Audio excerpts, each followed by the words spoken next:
I was told by an influencer to interview the most amazing person I ever met, the most influential person in my life. Living at Trump World Tower, I met a lot of interesting people. I met Donald Trump. I met Steve Harvey, Derek Jeter. But Yes, you were number one. You were the most amazing because thank you. Thank you so much. That means truly, truly a lot. Thank you. I'll tell you why. I think you're the kindest person in the world and you're the happiest person in the world. Thank you. That means a lot.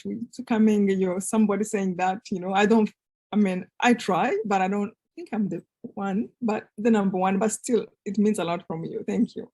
You were a big influence on me and I wish I could be like you. The thing that stands out in my mind is that you're a survivor of the Rwanda genocide. We'll talk about that in a minute. Your family was murdered and you forgave the people that murdered your family, and they were murdered in a very brutal way. Being chopped up by a machete is just gruesome and horrifying. What happened was terrible, even if there is no amount of anger that can change it. You forgave the man that chopped up your family. How could you do that? Yes, it was a struggle. It was a lot of thinking back and forth. All I can tell you for sure is that I know anger. I felt anger. It was there. The worst thing was I felt justified in my anger, as you can hear what you're saying, exactly that what happened. So I felt justified. I felt my family were innocent. They never did anything wrong. They were born, whatever they gave them to call them a certain tribe. What is wrong with that? So the more I felt justified, the more anger I had. And the more anger I had, my own body was aching. My soul was aching. I had no peace. I couldn't remember how to smile out of anger. I couldn't remember how to see good in people because it was just like to see bad. And again, righteously so, somebody will say, yeah, you have a reason. And the whole tribe, neighbors, country turn against you. But then it still doesn't change the outcome, which was me suffering from my anger. So that forced me, I always say, God put me in a corner. He was like, okay, you're going to get it.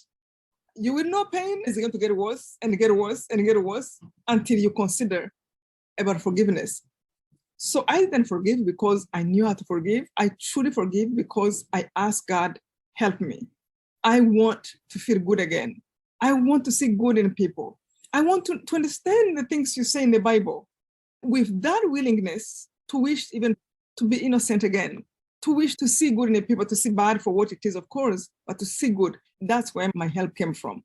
Then slowly things started to unravel, to see the one side, like, wait, they're doing evil, but they're not evil. Because even me as a person, sometimes I might say something unkind, and then the next day, I can't believe I said what I said. So which means I'm capable to change. So if I'm capable to see wrong, what about another person? It was such a 3 months conversation from inside. If another person can change, that means even a killer can change. So which means they're not evil, they are doing evil. So it was just like mathematically plus this understanding.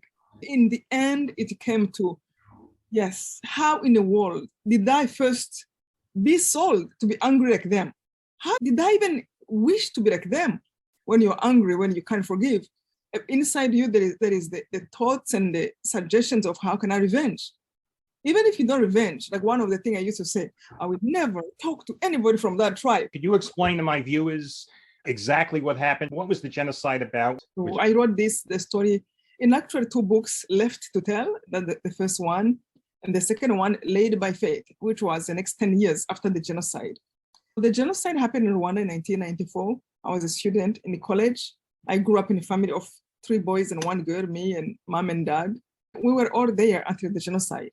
In 1994, we were all, my brother was one brother actually was outside of the country. The other one was just finished his master's degree. The younger one was finishing high school and was in college. I went home for Easter holiday thinking it was going to be just normal, even if I knew something was going on. And then the genocide started on the 7th of April and life never been the same. 3 months later, my family was killed. And my parents asked me to go to hide to a neighbor who was from the other tribe. And he put him in a bathroom of 3 to 4 feet with 7 women. And we spent in that bathroom 3 months. The problem of the genocide, why it happened, in Rwanda, we had 2 main tribes, Tutsi and Hutu. And the tribe that was on power decided to kill everybody from the other tribe. So it was almost like a political parties, the way the tribes were seen in Rwanda. We all look alike, speak the same language. And for some reasons, they said, you belong to this tribe. And if you have a nose that is a little bit this and that, you are Tutsi or Hutu. Then they gave the identity cards. So you kind of fell in that tribe without even knowing how and why. Anyway, those tribes behaved a little bit like political parties. Now living in America, I see people understand what it is for people to hate each other just because of political. Yeah. That's the reason why they made a genocide. Sadly, and I have to say this, evil never conquer, ever. Evil will always fall in the end. It might suffer people, cause them pain, but in the end, the right thing will conquer. That's how I see life. So anyway, they caused the genocide, say, let's kill everyone from that tribe, from babies. So during the 3 months I was hiding, with a rosary my father have given me, that's what he gave me when we were separating. And that's what I held on to for 3 months. After those 3 months, they have been looking for us. I went in that bathroom, 115 pounds. I came out 65 pounds. I was bones. So for the 3 months, they were killing every one of my tribe, wherever they were hiding. Those who run to churches, they even destroyed churches. And the leaders of the country, they were on radio saying, well, we are going to live in a paradise because we're eliminating our enemies. And part of me, I'm like, no, it doesn't happen that way. You can't hurt another human being, innocent person, and think that you want to have a good life. It doesn't happen that way. Why? They can't see it because they are blinded. Blinded by what? By hatred, by selfishness, by anger. So you can see it, but they couldn't see that. This was like a madness of the whole government and then the whole people. Many people from the Hutu tribe, but not everyone was bad. Look at the man who hid me was from the Hutu tribe because they were only ones who were able to go outside. So he hid me. They came to search for us up to the door. I mean, they came like 8 times in that house. Yeah, where I was hiding, 3x4 feet bathroom. People who were killing, they came to that house like 8 times. Find you. By the grace of God. It was then I started to be really interested in God. Like it would truly take him seriously. I remember the time when I said, God, I might not understand everything about you, but I am all yours. I'm going to check everything you say, and I'm going to try to be everything you say until you disappoint me. And to tell the truth, to this day, I don't think God have ever disappointed me. Everything that happened, there is always a way, again, from the Bible, through the Bible, I'm able to understand. So anyway, came outside of the bathroom 3 months later, I found out more than 1 million people of my tribe were killed. It was a very brutal killing. Yeah, grenades. Like they used to put people in a stadium and they would throw grenades and then shoot. Then they would go in for those who were surviving and cut them with machetes. Horrible. I mean, they tortured Tutsis. They used to cut their legs and just come to see if they're dying slowly. It was the worst evil that you can. And now, of course, they have lost. How many of your family was killed?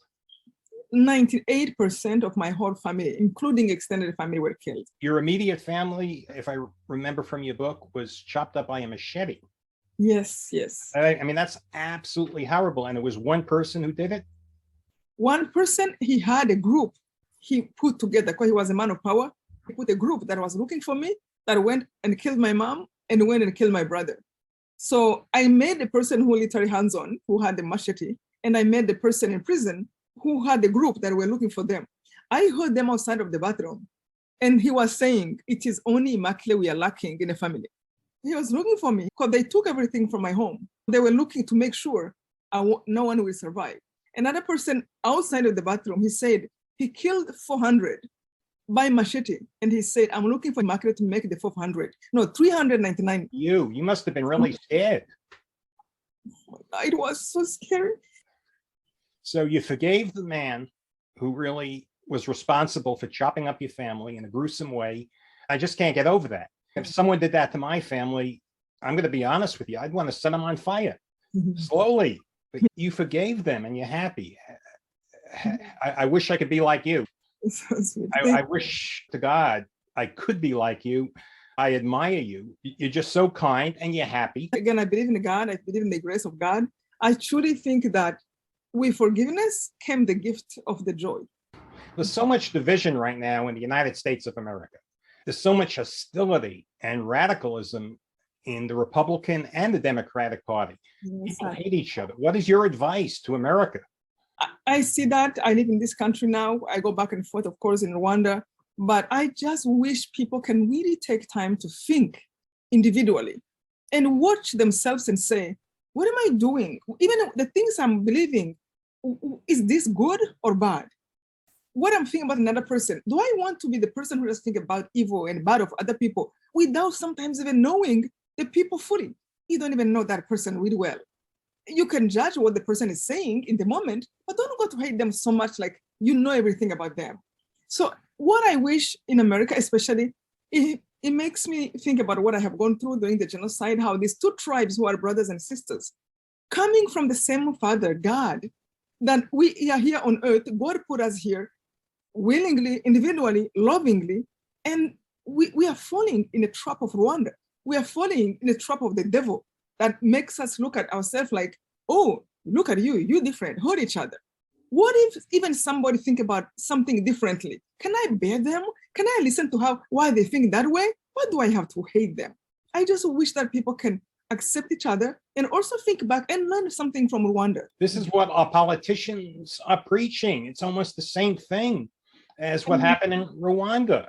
Sadly, if you can learn from Rwanda, the people who caused that, they did not win. I just wish people can see there is no good thing, no good outcome out of evil. I really appreciate taking the time to talk to me. Like I said, you're the most amazing person I ever met. To be able to forgive someone like you did, that's just amazing.